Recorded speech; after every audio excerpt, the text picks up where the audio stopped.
Welcome back to the deep dive. We're doing something a little bit specific today. Mm, Usually, we're looking at these broad trends, big historical events. But today, we are projecting ourselves forward just 24 hours, just a little jump. a little jump. I want you to picture tomorrow, Sunday, January 18th, 2026. Now, a date like this might just be a blip on the radar, just another Sunday where you do laundry and, dread Monday. Right. But looking at this research stack you've pulled together, this particular Sunday seems to be heavy. Heavy is certainly one word for it. Dense might be better, or perhaps consequential. Okay. We're looking at a new moon on this date, but the astrological data combined with this narrative companion piece we're analyzing, a story called The Architecture of Earned Light. Right? It all suggests this isn't your standard fresh start kind of energy. Right, because usually the standard advice for a new moon is very soft. It's set intentions, light a candle, manifest your dream. Think happy thoughts, yeah. Exactly. But the sources here are flagging this as something totally different. I saw a note in the summary that calls it a day for contracts, not miracles. And that distinction is the core of everything we're going to talk about today. Uh. Miracles imply an external thing, right? An intervention. You're sort of passive, waiting for lightning to strike. Or your luck to change. Exactly. But contracts imply negotiation, terms, clauses, binding agreements. You are active. This alignment on January 18th is forcing a transition from the mindset of I hope to the mindset of I commit. So our mission for this deep dive is to unpack this specific alignment, why the sky looks the way it does, and then see how that energy plays out in this story, which really reads less like fiction and more like a simulation. It really does. So let's start with the headline event, the new moon in Capricorn. For listeners who aren't deep in the zodiac, who maybe just know their own sign, why does Capricorn change the flavor of a new moon so much? Well, you have to look at the archetype. If Cancer is, say, the mother, the nurturer, and Leo is the performer on stage, Capricorn is the architect. The CEO. The CEO, yeah. It deals in material, reality, structure, legacy, and time. So when you have a new moon there, the reset button isn't emotional, it's structural. It's not about how you feel, it's about what you built. The notes mention a specific term here that seems to be driving the intensity. A stellium. I see this word pop up all the time, usually with a bunch of exclamation points. Yeah, people get excited about it. So what does it actually mean in plain English? It sounds super technical, but it's really simple. A stellium is just a traffic jam of planets in one sign. It's when you have 3 or more planets all clustered together. Okay. Think of it like a high-stakes board meeting where the CEO, the CFO, and the head of operations are all in the same small room, all focused on the exact same agenda item. And in this case, that small conference room is Capricorn. Correct. We've got the sun, the moon, and a few other key players all jammed into this one sector. And that creates this overwhelming focus on discipline. The universe isn't scattering its energy. It's laser focused on practical matters. There's a phrase here from the source material, structure that supports growth. Exactly. I like that. It reminds me of gardening. You Yeah. can't just water a vine and hope it goes up. You have to build the trellis first. That is the perfect analogy, and that's the defining tension of this date. So often, we want the bloom, right? The result, the success. The viral moment. The viral moment, yeah, without the trellis. We want the growth without the frame. This new moon is entirely about the frame. If you don't build a support structure, the vine just collapses on the ground and rots. So if I'm waking up on Sunday the 18th, the vibe isn't, let me dream about where I'll be in 5 years. No. It's, what am I building today to ensure I get there? Exactly. There's a line in the research that just sums it up. Consistency turns hope into real traction. It's boring, anyway, frankly. It's not sexy advice. Not a magic pill. Not at all. But it is effective. And the morning energy on the 18th really reinforces this. We have the moon conjunct Mars and Mercury. Okay, conjunct. That just means they were right next to each other, right? Blended. Yes. In astrology, a conjunction is the strongest aspect. The planets are holding hands, or maybe locking arms is a better visual for this trio. Okay. Mars is the engine, your will, your drive. Mercury is the mind, your logic, communication. And the moon is your emotional center, your instincts. So you have will, logic, and instinct all bundled together in the sign of the architect. Precisely. And when you align those 3 in a pragmatic sign like Capricorn, you get a state of concentrated readiness.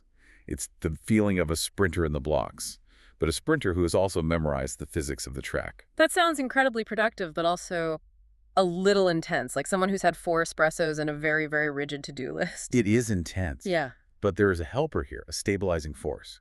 At the same time, the moon is in a sextile with Saturn and a trine with Uranus. Okay, we need to decode the geometry, sextile and trine. Right. Think of aspects as the relationship between planets. A square is friction, a trine is flow, an open door. And a sextile? That's an opportunity. The door's unlocked, but you have to get up and turn the handle yourself. And the players are Saturn and Uranus. Right. Saturn is the old guard tradition, rules, the past. Uranus is the revolutionary, the futurist, the disruptor. And usually, these two hate each other. It's the classic generational clash, boomer energy versus Gen Z energy. In a way, yeah. But here, on this Sunday, they're cooperating. The geometry allows the structure of Saturn to support the innovation of Uranus. Okay. This suggests that if you start something on this day, it has the potential to be both stable and evolutionary. It won't be a flash in the pan, but it also won't be boring and dusty. So the takeaway for the morning is do it. Whatever it is, the launch conditions are optimal. But I'm looking at the next section of our notes, and there's a giant red flag. The danger zone. No, we can't ignore that. We have to talk about the flip side of that Mars-Mercury conjunction. We said it's will and mind working together. Why is that dangerous? It's the speed and the lack of a filter. Mars is aggressive, the warrior. Mercury is the mouth, the mind. When you put the warrior in charge of the mouth, you get bluntness. You get weaponized truth. Yeah. The text warns that people might be very forthright. Forthright is the polite way to put it. The risk here is that you might just steamroll someone. The energy is, I am right, I have the facts, get out of my way. You might speak a truth that is factually correct, but emotionally devastating. Okay, so is there any mitigation for this? Or are we all just going to get into screaming matches over brunch? Thankfully, yes. There is a safety valve. Mercury is sextile Saturn. Saturn again, the grandfather of the zodiac. He's playing the role of the brakes here, or maybe the steering wheel. Mars is the gas pedal, Saturn is the control. This aspect encourages us to organize our thoughts before we speak. It's that split second where you think, okay, that's true, but is it useful to say right now? So the advice is, don't just think, plan. Yes. If you've been ruminating, stop. This is the day to turn ideas into actions, but planned actions. Action for the sake of longevity. Okay, so that's the morning. But then the timeline shifts. The notes say the moon leaves that heavy Capricorn energy and moves into Aquarius. The description here is a shift from concentration to circulation. It's a really distinct shift. Capricorn is vertical, climbing the mountain alone. Aquarius is horizontal, the network, the community. We stop looking at our own to-do list and start looking at society. But as soon as we do that, turbulence. By nightfall, the moon conjuncts Pluto. And honestly, whenever Pluto shows up in our deep dives, it's never for a lighthearted chat. No, Pluto is the lord of the underworld. Astrologically, it rules everything that's hidden, buried, taboo, power dynamics, secrets, trauma. When the moon or emotional safety hits Pluto, the basement door flies open. And this triggers the heaviest aspect in the entire stack, the new moon squaring Chiron and Eris. This is the absolute crux of it for January 18th. Yeah. We really have to break down these players. Most people know Chiron, the wounded healer. It's where we're hurt and where we can heal others. But Eris is fascinating. She's a newer discovery, right? Relatively, yeah. Yeah. A dwarf planet named for the goddess of discord. In mythology, she was the one not invited to the wedding, so she threw the golden apple for the fairest into the party, which basically started the Trojan War. So she's the ultimate whistleblower, the one who points out the thing nobody wants to talk about, even if it burns the house down. Exactly. She is the revealer of exclusion. She shows us who was left off the guest list. So when you have the new moon squaring, creating tension with the wounded healer and the goddess of discord, you get inconvenient truths. And the source material gets very specific here. It mentions themes around injustice and women's rights. Why that specifically? It's the Eris archetype. It's often associated with the rage of the excluded feminine. The text notes these aren't new problems. They are existing wounds being exaggerated or highlighted so we can no longer ignore them. There's a quote. It is in the revealing of a wound that there is the potential for healing, which suggests the friction isn't a punishment, it's a diagnosis. Exactly. You can't fix the pipe until you find the leak. Eris and Chiron are forcing the leak to spray water everywhere, so you have to acknowledge it. This leads us perfectly into our second source, this narrative piece, the architecture of earned light. I was reading this last night, and it's eerie. It's a fictional dramatization of exactly what you just described. It's what we call a StoryScope, a narrative designed to illustrate the abstract astrology in a concrete way. Okay, so Set the scene. We're in a place called the City of Resolved Thought. Which is the most Capricorn name imaginable. Right. The towers are monuments to effort, not hope. And we meet our protagonist, Mara Vey. She's standing at the assembly hall at dawn. And Mara is the personification of that Saturn-Mercury alignment. She's not emotional, she's not hopeful, she observes. And her whole philosophy is right there in the first few pages. She believes in beginnings as contracts, not miracles. A miracle is something you wait for. A contract is something you negotiate and sign. That's her worldview. But she's facing a crisis. The city is rotting from the inside. It's living a contradiction. This is the Aquarian shadow. They preach equality and innovation, but the systems favor inherited power. It's that classic rules for thee but not for me situation. So Mara goes into the hall, no big speech. She just reveals the data. And this connects right back to Iris. She unseals records showing pay disparities and the quiet rerouting of credit away from the women who had designed the foundations. But notice her method. This is crucial. She doesn't scream. She doesn't cry. She presents plans and figures embedded in stone. She uses Capricorn's tools record-keeping to expose the system's failures. We have measured the distance, she says, between what we are and what we claim to be. That line, the gap is real. In a room where protest usually requires noise, she brought only math. It suggests that in this climate, just stating the raw data is the most radical act you could perform. The reaction in the story is, well, it's mixed. Some people call it cruelty. They feel attacked by the facts. But Mara calls it relief. Truth feels lighter than denial. I had to pause on that line for a while, because in the moment, truth feels heavy. How can it be lighter? Well, think about the energy it takes to maintain a lie, or to stay in denial about a job or a relationship. It's exhausting. It's like holding a beach ball underwater. You're constantly pushing down to keep reality from popping up. Right. When you finally let it go, yeah, it makes a splash. It's chaotic.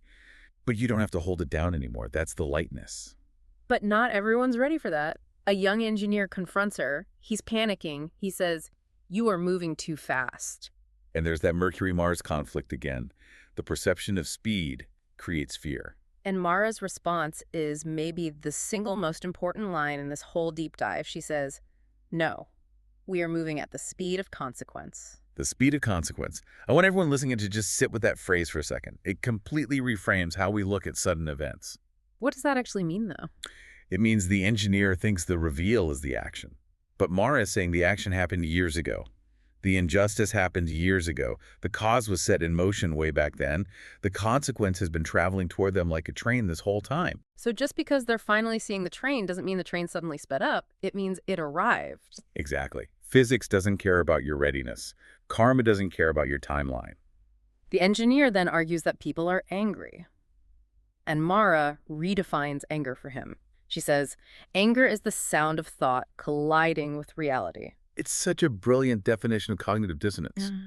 We have an internal model of the world, our thought.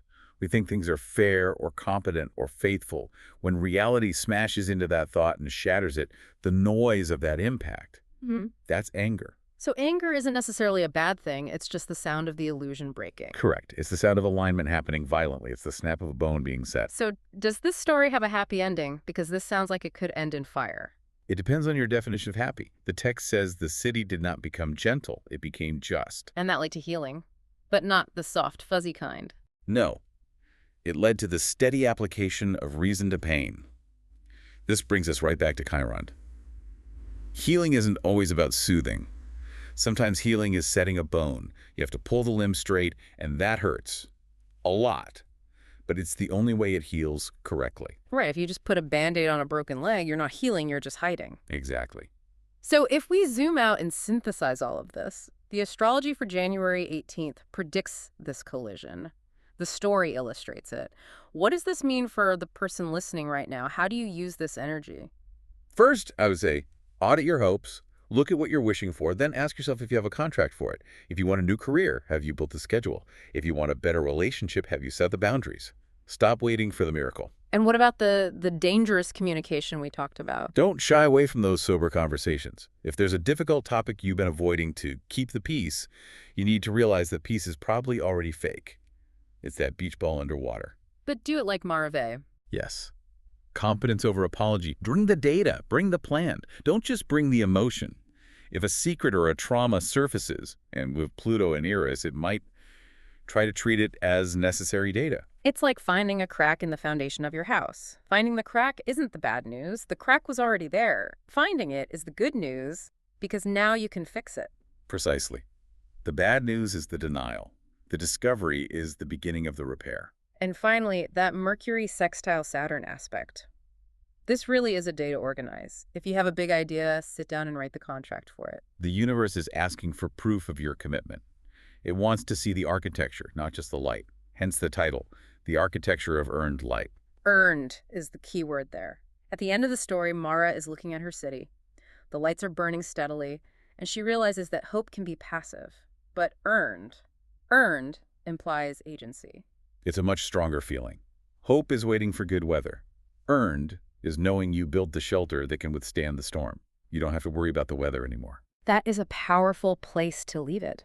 To everyone listening, as you navigate this energy, don't panic if things feel stark or serious. Don't worry if the truth feels heavy at first. Remember Mara's insight. Once you lift the denial, the weight actually drops. Keep taking those steady steps. Build the structure. Earn the future. Thanks for diving deep with us. We'll see you next time.